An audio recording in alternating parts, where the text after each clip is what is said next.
Outsiders के लिए extraordinary talent होना बहुत ज़रूरी है। हाँ, मैं तो जो अभी देखो ना, ये जूता फट गया था सुबह मेरा। अच्छा। अब क्या करें, एक ही जूता, सफ़ेद जूता, एक ने बोला लेके आ जाते, खरीद के ले आते, तो मैंने नहीं यार क्यों, तो अभी गए ये जूता ठीक करवा के, यहाँ पे देखो ये पूरा स्टिचेस करके लेके आए। दिख तो नहीं रहा ना बिल्कुल भी, कहीं से देख लो। अब मैं थोड़ा गौर कर रही हूँ, पहले तो मुझे बिल्कुल नहीं लग रहा था। अच्छा, मुझे ऐसा बंदा का अच्छा लगता है जो आपके आगे से गुजर भी जाए और आपकी नज़र भी ना पड़े उस पर। मुझे इस तरह के रोल बहुत पसंद आते हैं जिसमें कोई एक्स्ट्रा ऑर्डिनरी क्वालिटी नहीं है, ना वो खूबसूरत है, ना वो उसके अंदर कुछ एक्स्ट्रा टैलेंट है। एक बहुत ही नॉर्मल सा आदमी जो आपके सामने 1 घंटा बैठे हुए हो, आपकी नज़र भी ना पड़े, उसके ऊपर स्टोरी बने, वो उस तरह का रोल करने में मुझे क्या बात है। बट उनको सोचना चाहिए कि आपके माँ बाप भी आपसे परेशान होंगे शायद। Hi there, this is Divya Kocher and you're watching TV9 Bharatvarsh. आज हमारे साथ है one of the finest actor in the country, Nawazuddin Siddiqui, and bold, beautiful and very talented Neha Sharma for their upcoming movie Jogira Sararara. Welcome to TV9 Bharatvarsh. Thank you for having us. And first of all, many congratulations for this amazing comedy film. So how was the experience? How was the project like and working together for the very first time? Fabulous. I think as the name and as the poster is colorful, bright, vibrant, fun. ऐसी film है. Thoroughly enjoyed working with him, and I think that's what you can see in the trailer. Looks like a fun film, so that's what it is. अच्छा, internet पे लोग ये pair को काफी पसंद कर रहे हैं, तो ये एक्सपेक्टेड था या कैसी फीलिंग है? Like they are actually liking it. और बताइए इस बारे में। तो इंटरनेट पे they are really liking it because बहुत सारे कमेंट्स ऐसे आ रहे हैं कि दोनों जो हैं नॉर्मल पीपल से बहुत कनेक्ट करते हैं, तो दोनों को एक स्क्रीन पे देखना इज वेरी इम्पैक्टफुल और बहुत कनेक्टिंग लग रहा है अभी तक ट्रेलर से। I hope the best for the I'm sending them a lot of love. मैं उनको प्यार भेज रही हूँ यहाँ पे। Thank you. मैं भी भेज रहा हूँ। हाँ, मेरे लिए थोड़ा सा अनएक्सपेक्टेड है ये। अच्छा। क्योंकि मैंने एक्सपेक्ट नहीं किया था, बट जब लोगों ने बोले बहुत अच्छी लग रही है जोड़ी दोनों ही, तो मैंने यार वेरी गुड, ये तो फर्स्ट टाइम मतलब इस तरह का रिएक्शंस आया है। सेट पे कैसा एक्सपीरियंस था? कौन पंचुअल था और नवाज जी के साथ काम करना कितना टफ था? Like I think we were both tough as in the context of acting for sure. We were both very हमारा दोनों का ही वर्क एथिक बहुत अच्छा है. So we were always on time.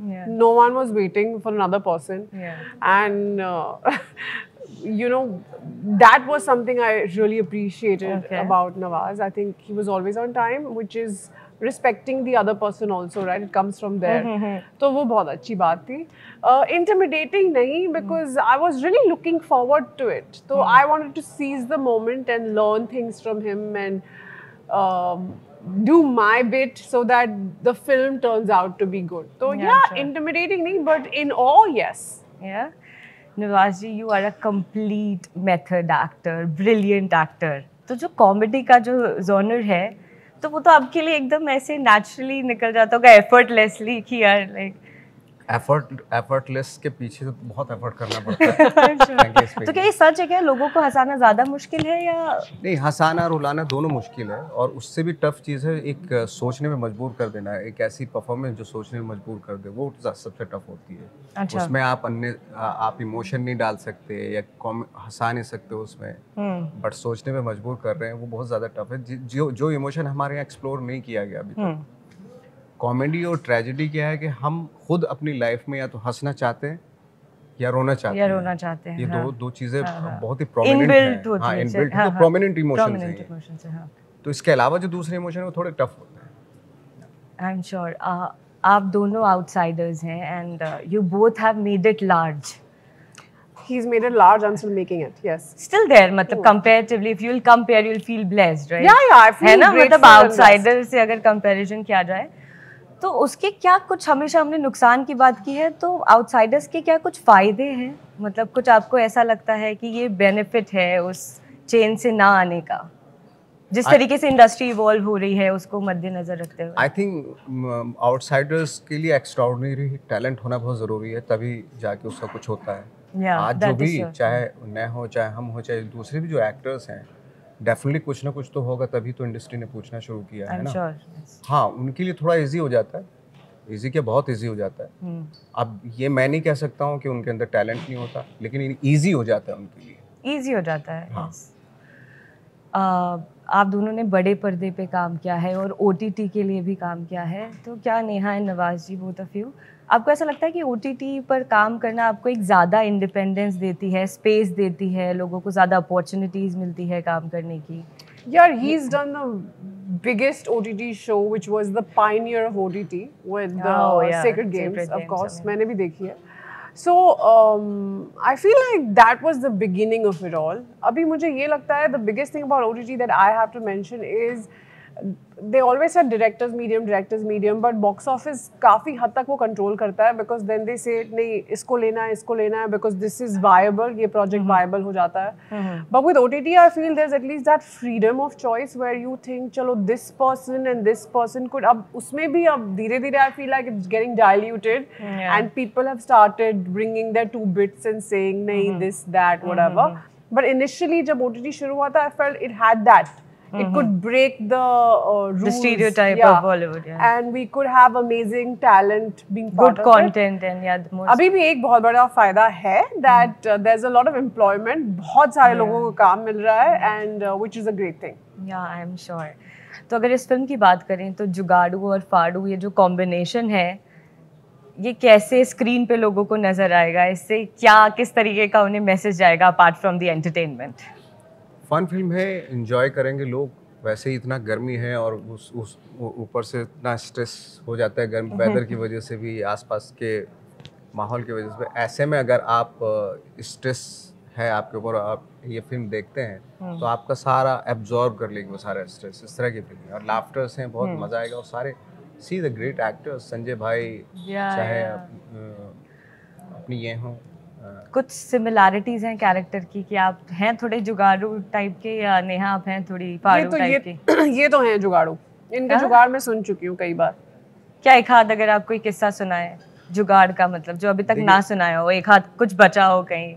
जुगाड़ बहुत जुगाड़ बहुत जुगाड़ की। तो आपको लगता है कि जो जुगाड़ है ये बहुत जरूरी होता है जिंदगी में? अगर आप जुगाड़ नहीं कर पाते तो आपको ज्यादा डिफिकल्टीज फेस करनी पड़ती है? नहीं, छोटे छोटे जुगाड़ के लिए जिंदगी अगर जुगाड़ से चल रही होती है ठीक है, लेकिन बड़ा जुगाड़ जो होता है, बड़ी चीज के लिए जुगाड़ नहीं करने चाहिए। अब जैसे आपको मेहनत करके कुछ अचीव करना है, उसके लिए जुगाड़ नहीं होनी चाहिए, फिर मेहनत ही होनी चाहिए, हार्ड वर्क ही होना चाहिए। अच्छा नेहा, आपके साथ? यार अगर मुझे आता जुगाड़ मैं हर चीज में लगा ही लेती, because I feel like it's a talent, हर कोई आदमी जुगाड़ नहीं कर सकता। इट्स अ टैलेंट, मैं ये एग्री करती हूँ आपकी बात से। I think he has it and I don't. Is it in real life, it is there like? हाँ, मैं तो जो अभी देखो ना, ये जूता फट गया था सुबह मेरा। अच्छा। अब क्या करें, एक ही जूता, सफेद जूता, एक ने बोला लेके आ जाते, खरीद के लिए आते, दूसरा मैंने नहीं यार क्यों, तो अभी गए ये जूता ठीक करवा के, यहाँ पे देखो ये पूरा स्टिचेस करके लेके आए। तो मतलब जुगाड़ को स्मार्ट वर्क में कन्वर्ट करना। दिख तो नहीं रहा ना बिल्कुल कि कहीं से देख लो। अब मैं थोड़ा गौर कर रही हूँ, पहले तो मुझे बिल्कुल नहीं लग रहा था। अब क्योंकि आपने बोला है तो मुझे नजर आ रहा है। पकड़ा गया मेरा जुगाड़।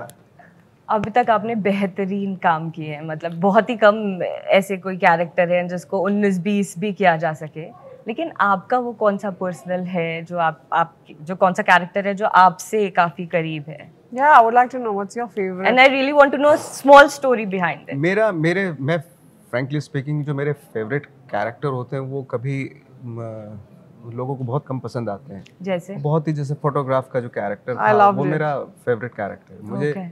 मुझे ना परफॉर्मेंस में ऐसा नहीं कि कुछ शो करने की ज़रूरत हो या कुछ उखाड़ दो खंबे, ऐसा परफॉर्मेंस कर दूँ, मुझे उसका ना थोड़ा अभी वो डाइल्यूट होने लगा मेरे अंदर से। अच्छा। मुझे ऐसा बंदा का अच्छा लगता है जो आपके आगे से गुजर भी जाए और आपकी नज़र भी ना पड़े उस पर। मुझे इस तरह के रोल बहुत पसंद आते हैं जिसमें कोई एक्स्ट्रा ऑर्डिनरी क्वालिटी नहीं है, ना वो खूबसूरत है, ना वो उसके अंदर कुछ एक्स्ट्रा टैलेंट है। एक बहुत ही नॉर्मल सा आदमी जो आपके सामने 1 घंटा बैठे भी रहे, आपकी नज़र भी ना पड़े, उसके ऊपर स्टोरी बने, वो उस तरह का रोल करने में मुझे क्या बात है, मजा आता है। हाँ, कोई प्लान है ऐसा कुछ करना चाह रहे हैं? सोच रहा हूँ। रितेश बत्रा ने एक फिल्म डायरेक्ट की थी, उसका रोमांस दिखाया उसमें, और कोई लड़की को भी वो पसंद नहीं है और ये इसको पसंद है नहीं है, दोनों मिलते हैं और बाद में चले जाते हैं। बीच में से कहीं स्टोरी उठा और बीच में छोड़ दी स्टोरी, है ना। तो लोगों को भी शायद उसमें वो लग रहा है कि यार इनका प्यार हुआ, जरूरी थोड़े कि प्यार हो, जिंदगी में दो लोग मिलते हैं और चले जाते हैं, है ना। हम जब किसी से मिलते हैं, किसी लड़की से मिलते हैं, जरूरी है उसके साथ प्यार ही हो। मिले और चले गए, प्यार था या नहीं था कुछ भी पता ही नहीं। तो इस तरह का जो चीजें होती है ना लाइफ में, सस्पिशियस से कैरेक्टर, हाँ, तो वो बड़ा मजा आता है उनको करने में। अच्छा Neha, you are amazing in social media, like हर दूसरा आदमी इस बारे में बात कर रहा है, लेकिन जो ट्रोलिंग वाला जो एक फैक्टर है उससे आप मतलब आप दोनों कैसे डील करते हैं? यार जब अच्छी चीजें ले लेते हैं हम, you know, the goods of social media, whether it's connecting to your fans one-on-one, whether it's promoting your film, you know, reaching them head on. So I feel like for trolling is a part of it also, you'll have to accept it. I don't pay much heed to it because मुझे लगता है कि वो जो बंदा वैसे comments कर रहा है वो I'm sure he's dealing with a lot also. So I'm sending them a hug. Please recover, feel better, so that you can write positive things. बहुत सही बात है ना? मैं यही बोलने वाला था, जब वो कोई करता है इस तरह की चीजें तो उसको देखना चाहिए वो कहाँ पे और मैं कहाँ पे हूँ। मेरे ख्याल से उसको मेहनत करनी चाहिए। पर मुझे लगता है कि एज एन ऑडियंस, क्योंकि यू नो आप वो आपसे प्यार भी करते हैं, आपकी खुशी में खुश भी होते हो, कभी कभी कोई चीजें आपकी उन्हें पसंद नहीं आती। नहीं, ट्रोलर्स हैं वो प्यार नहीं करते वो। बट उनको सोचना चाहिए कि आपके माँ बाप भी आपसे परेशान होंगे शायद। थोड़ा सा लाइफ में कुछ करो, मेहनत करो, अच्छा कुछ अचीव करो तो माँ बाप भी खुश होंगे। हैं जिनको ट्रोल करो, अगर देखो एक बात बताऊं मैं आपको, बात ही छोटी सी है लेकिन क्या कभी भी सक्सेसफुल आदमी दूसरे सक्सेसफुल आदमी को ट्रोल नहीं करता। एग्जैक्टली ये कौन करते हैं आप अच्छे से समझ ही जाएंगे आप। तो आप सोशल मीडिया, मुझे नहीं लगता कि आप इतने इन्वॉल्व होंगे। नहीं, अब तो मैं एक्टिव हूँ, बहुत एक्टिव हूँ। आप एक्टिव है, लेकिन मुझे मतलब पता नहीं, ऐसा लगता है कि आप ज्यादा इंटरेस्टेड नहीं हो। अब तो काफी, क्योंकि हमारी फिल्म भी आ रही है तो होना ही पड़ेगा। क्या करें? That's the best way, and I think we all are looking forward to watch this brilliant movie. And thank you so much for talking to TV9.